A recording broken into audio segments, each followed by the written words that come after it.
నువ్వు సైకోవా? నువ్వు శాడిస్టువా? నువ్వు పశువా? నువ్వు మనిషివా? బీ కేర్ఫుల్ నా కొడక. నీ చరిత్రేంది, నా చరిత్రేంది? నీ బతుకెంత?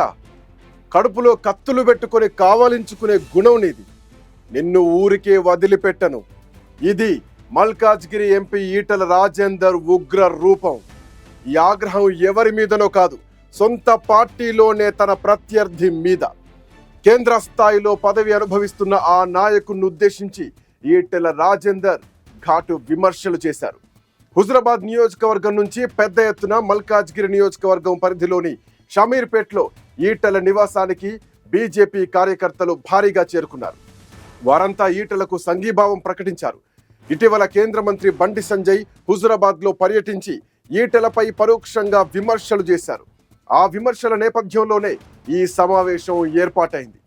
హుజురాబాద్ నియోజకవర్గంలో ఈటెల రాజేందర్ వర్గాన్ని అణిచివేస్తున్నారన్న ఆరోపణలతో రగిలిపోయిన కేడర్ పెద్ద సంఖ్యలో ఈటెల నివాసానికి వచ్చారు.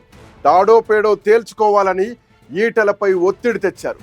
ఈ సందర్భంగా జరిగిన సమావేశంలో ఈటెల రాజేందర్ భావోద్వేగానికి గురై ప్రసంగించారు. హుజురాబాద్ కార్యకర్తలను కాపాడుకుంటారని, పార్టీలోనే ఉంటూ నాయకులను విస్మరిస్తున్న వాళ్లను, విమర్శిస్తున్న వాళ్ళ సంగతి తేల్చుకుంటానని స్పష్టం చేశారు. Be careful. ఇప్పుడు సైకోనాస్, సాడిస్టా, మనిషా, పశువా? వాడు ఏ పార్టీలో ఉన్నాడు?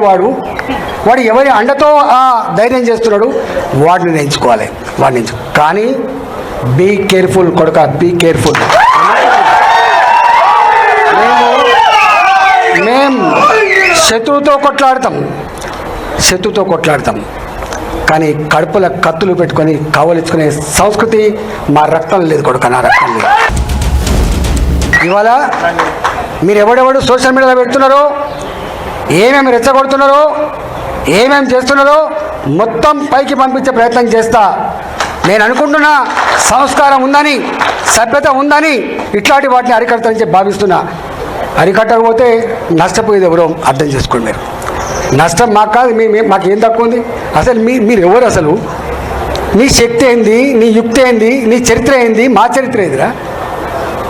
2002లో వచ్చిన నా జిల్లాకి, 2002లో వచ్చిన జిల్లాకి 2 సార్లు నేను జిల్లా పార్టీ అధ్యక్షుడిగా పనిచేసిన, నేను 2 సార్లు జిల్లా మంత్రిగా పనిచేసిన. నేను నా అడుగు పడని గ్రామాలు లేవు కరీంనగర్ జిల్లాలో. ఉమ్మడి కరీంనగర్ జిల్లాలో నా అడుగులు పడని గ్రామాలు లేవు.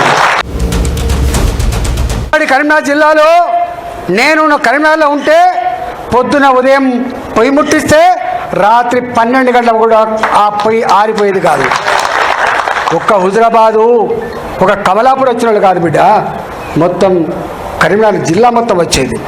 పక్క పొంటున్న జిల్లాలు కూడా అప్పుడప్పుడు వచ్చిపోయేది. ఇవాళ నేను 2 సార్లు 40 ఫ్లోర్ లేదని చెప్తున్నా అంటే నాకు తెలియని జిల్లా ఉంటుందా? నేను పోని మండలం ఉంటుందా? నేను మాట్లాడినటువంటి జాతులు ఉంటాయా? మీకు మా చరిత్ర తక్కువ తెలుసుకోడు కా, మీ చరిత్ర మీకు తక్కువ తెలుసు. నేను ఆర్థిక మంత్రిగా ఉన్నాడు 110 కులాలు 120 కులాలు ఉంటే అనేక కులాలకి పాపం ఇప్పటిదాకా వాళ్ళకు ఎమ్మెల్యేలు కాలేదు, ఎంపీలు కాలేదు, వాళ్ళు గుర్తించిన పాపన పోతలేరు, వాళ్ళకు కుల సర్టిఫికేట్ లేవని చెప్పి నన్ను ఎవరు కోరలే. నేనే ఒక 40 రోజుల పాటు 40 డేస్ యావత్ తెలంగాణ అన్ని కుల సంఘాల నాయకులతో భాజపా అసెంబ్లీలో మీటింగ్లు పెట్టి, నేనే వాళ్ళకు భోజనాలు పెట్టి, నేనే మీకు లీడర్ని, మీ సమస్యల పరిష్కారం కోసం ఉన్న బిడ్డనని చెప్పిన నేను 40 రోజుల పాటు ఆ పనిచేసిన. 40 రోజుల పాటు అన్ని సమస్యలు తెలుసుకున్న తర్వాత నేను ఒక బీసీ కాన్క్లేవ్ అని చెప్పి బీసీ పార్లమెంట్ సభ్యులను, బీసీ శాసనసభ్యులను, బీసీ శాసన మండలి సభ్యులను, ఆనాడు మా స్పీకర్గా ఉన్న మస్వరాచారి గారిని, ఆనాడు కౌన్సిల్ చైర్మన్ ఉన్నటువంటి స్వామి గౌడ్ గారిని, మంత్రులందరితో ఒక మీటింగ్ పెట్టిన. 3 రోజుల పాటు పెట్టాను నేను.